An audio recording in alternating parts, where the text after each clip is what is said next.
Shalom saudara, selamat pagi. Apa kabar saudara hari ini? Kita bersyukur buat kebaikan Tuhan. Hari ini, pagi hari ini, mari kita datang dengan hati yang bersyukur untuk kebaikan Tuhan dalam kehidupan kita saudara. Mari kita berdoa. Tuhan Yesus, terima kasih buat pagi hari ini. Kami bersyukur buat kasih setiamu. Kami bersyukur buat anugerah-Mu yang memelihara kami sampai hari ini Tuhan. Kalau kami boleh ada sampai hari ini Tuhan, kami tahu ini semua adalah bukti dari kebaikan Tuhan dalam hidup kami. Kami datang bawa ucapan syukur kami pagi hari ini Tuhan. Haleluya. Terima kasih. Terima kasih Tuhan. Saat ku masuk ke hadirat-Mu, ku tersungkur dan sembah-Mu. Ku persembahkan korban syukurku yang terbaik bagi-Mu. Saat ku masuk ke hadirat-Mu, ku tersungkur dan sembah-Mu. Ku persembahkan korban syukurku yang terbaik bagi-Mu. Ku bawa korban syukur ke tempat kudus-Mu Tuhan. Hatiku limpah dengan syukur, sebab Tuhan baik. Oh, sebab Tuhan baik. Terima kasih Tuhan. Ku bawa korban syukur ke tempat kudus-Mu Tuhan. Hatiku limpah dengan syukur, sebab Tuhan baik untuk selamanya. Ku bawa korban syukur ke tempat kudus-Mu Tuhan. Hatiku limpah dengan syukur, sebab Tuhan baik. Oh, sebab Tuhan baik. Terima kasih Tuhan. Sebab Engkau baik, kami bersyukur. Sebab Engkau baik, kami bersyukur Tuhan. Buat kasih setiamu dalam hidup kami. Kami bersyukur Tuhan. Kami bawa korban syukur kami di hadapan-Mu pagi hari ini. Buat segala kebaikan-Mu, buat anugerah-Mu yang berlimpah dalam hidup kami. Pagi hari ini kami buka hati kami bagi Engkau. Mari Tuhan berbicaralah bagi setiap kami Tuhan. Sembuhkan kami yang sakit Tuhan. Pulihkan keadaan kami. Bangkitkan gairah kami akan Tuhan. Bangkitkan gairah doa kami Tuhan. Terima kasih Tuhan, terima kasih Tuhan. Dalam nama Yesus kami berdoa. Amin. Haleluya. Saudara, biar korban syukur selalu ada dalam kehidupan kita setiap hari di hadapan Tuhan. Kita bersyukur bukan karena apa yang ada di depan kita hari ini.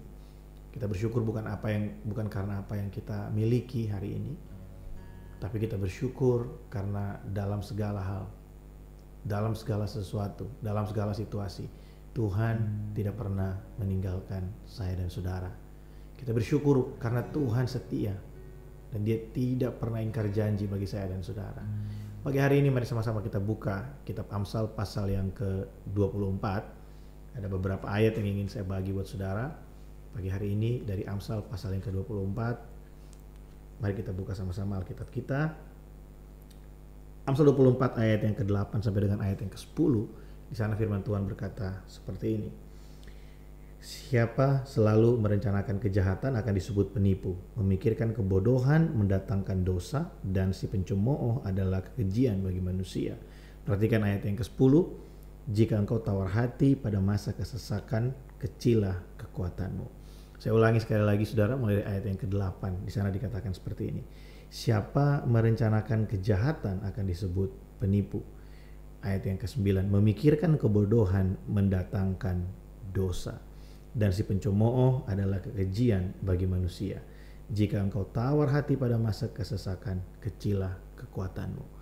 Saudara, beberapa hari ini kita belajar tentang bagaimana kita menjaga pikiran kita, bagaimana kita menjaga apa yang menjadi bahan-bahan perenungan dalam kehidupan kita. Ayat yang kita baca tadi berkata bahwa memikirkan kebodohan mendatangkan dosa, dan orang yang suka mencemooh adalah kekejian bagi manusia. Tidak ada orang yang ingin bergaul dengan orang yang suka mencemooh, saudara. Kecuali sesama orang yang suka mencemooh. Tapi buat kita orang yang takut akan Tuhan, buat kita orang yang mengenal Tuhan, ya, pencemooh adalah satu sikap yang tidak disenangi oleh banyak orang. Saudara tahu bahwa ketika kita memikirkan sesuatu yang bodoh, apa itu pemikiran yang bodoh? Buat saya secara pribadi, tidak ada hal yang lebih bodoh bagi kita manusia, orang percaya, selain daripada kita berpikir bahwa Tuhan tidak mengasihi kita atau kurang mengasihi kita. Tidak ada yang lebih bodoh dari hal itu. Kenapa? Karena dalam Alkitab jelas firman Tuhan berkata bahwa Dia menerima kita, Dia menerima kekurangan kita, Dia mengasihi kehancuran kita, Dia sayang terhadap setiap kita, dan Tuhan bermaksud untuk memulihkan keadaan kita yang rusak, untuk memulihkan keadaan kita yang bobrok, dan Tuhan tidak pernah punya rencana jahat dalam kehidupan kita. Seringkali yang terjadi adalah kebaikan Tuhan kita pandang sebagai sesuatu yang mencelakakan kita. Kita melihat rencana Tuhan tidak seperti yang kita mau, sehingga kita menyangka bahwa Tuhan punya rencana yang jahat buat kita. Dan tidak ada pemikiran yang lebih bodoh daripada kita berpikir bahwa Tuhan tidak mengasihi kita atau kurang mengasihi kita. Saudara, pagi hari ini mari kita bangun dalam kehidupan kita satu cara pandang yang benar tentang Tuhan. Mungkin dengan beratnya keadaan, dengan sulitnya keadaan hari-hari ini, mungkin dengan bertambah banyaknya pergumulan dalam kehidupan kita, mungkin dengan bertambah banyaknya hal-hal yang harus kita tanggung ya akibat dari pandemi ini, kita mulai berpikir bahwa jangan-jangan Tuhan sengaja ini ingin hancurkan saya. Jangan-jangan Tuhan sengaja ini ingin menjatuhkan saya. Jangan-jangan Tuhan tidak mengasihi saya. Saudara, saya mau kasih tahu buat kita, itu adalah pemikiran yang bodoh. Karena Tuhan tidak pernah punya rencana jahat bagi saya dan saudara. Lalu apa yang harus kita lakukan di tengah-tengah situasi ini? Mari lihat apa yang ingin Tuhan ubah dari kehidupan kita. Hari-hari ini kita sedang belajar tentang bagaimana Tuhan membawa kita berhadapan dengan ketakutan-ketakutan kita, dan Tuhan mau kita menang atas ketakutan-ketakutan itu.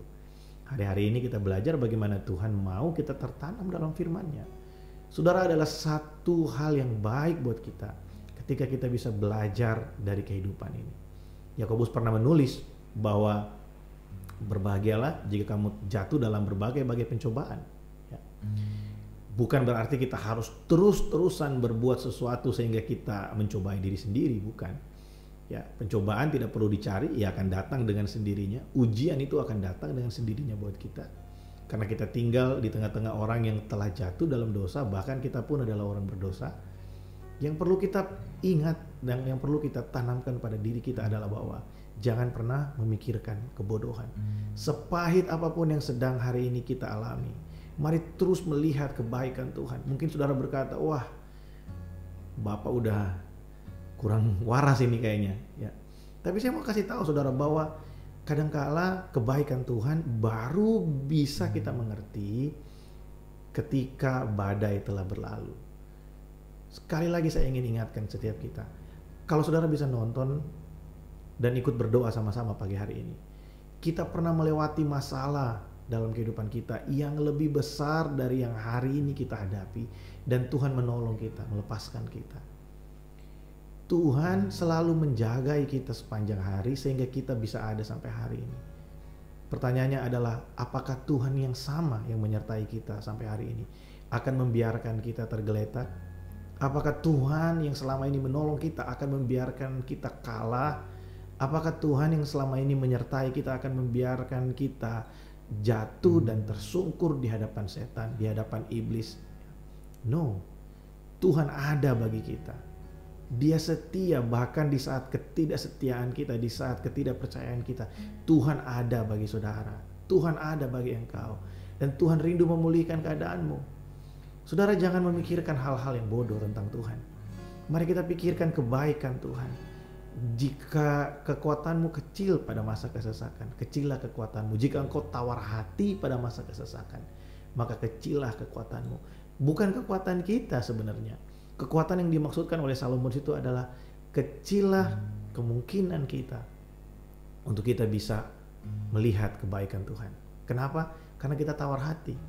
Saudara, jangan pernah tawar hati dalam kehidupan. Mungkin keadaan yang saudara hadapi hari ini berat.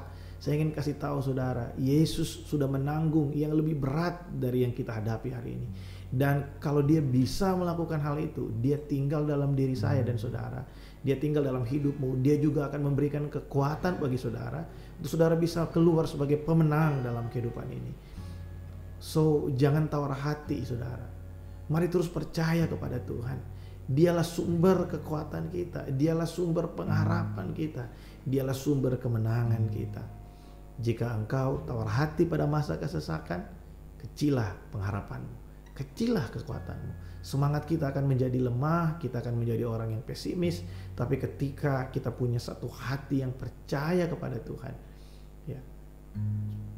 Salomo juga pernah menulis satu Amsal yang berkata, hati yang gembira adalah obat yang manjur, ya, tetapi semangat yang patah mengeringkan tulang.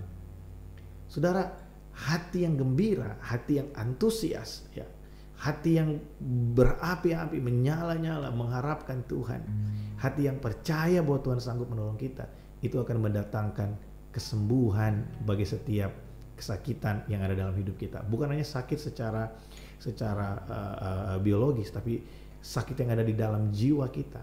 Ketika kita punya hati yang bersukacita, bergembira karena Tuhan menjadi sumber sukacita kita, itu akan menjadi kesembuhan bagi kehidupan kita. Pagi hari ini saya mengingatkan setiap kita, mari kita terus memelihara pikiran yang baik, pikiran yang benar di hadapan Tuhan. Jangan memikirkan kebodohan, karena Dia tidak pernah merencanakan yang jahat bagi saudara. Mari kita berdoa. Tuhan, terima kasih buat firman-Mu pagi hari ini. Terima kasih Tuhan, kami bersyukur buat rencana-Mu yang ajaib, rencana-Mu yang besar dan mulia bagi kami. Ampuni kami kalau selama ini kami suka salah paham dengan Tuhan.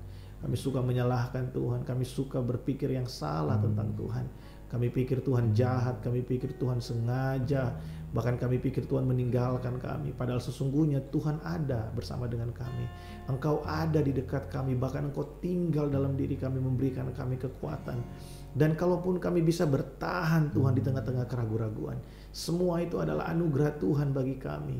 Kalau kami bisa bertahan di tengah-tengah keraguan-raguan kami, itu semua juga adalah bukti dari kesetiaan Tuhan. Sekalipun kami ragu, Tuhan tetap memegang kami. Sekalipun kami lemah, iman kami lemah, Tuhan tetap menguatkan kami. Karena Engkau setia dan Engkau tidak mungkin mengingkari perkataanmu bahwa Engkau menyertai kami sampai pada kesudahannya. Terima kasih buat anugerah-Mu. Terima kasih buat kebaikan-Mu. Kami sambut berkat-Mu hari ini. Kami sambut penyertaan-Mu hari ini Tuhan. Di dalam nama Yesus kami berdoa. Amin. Haleluya.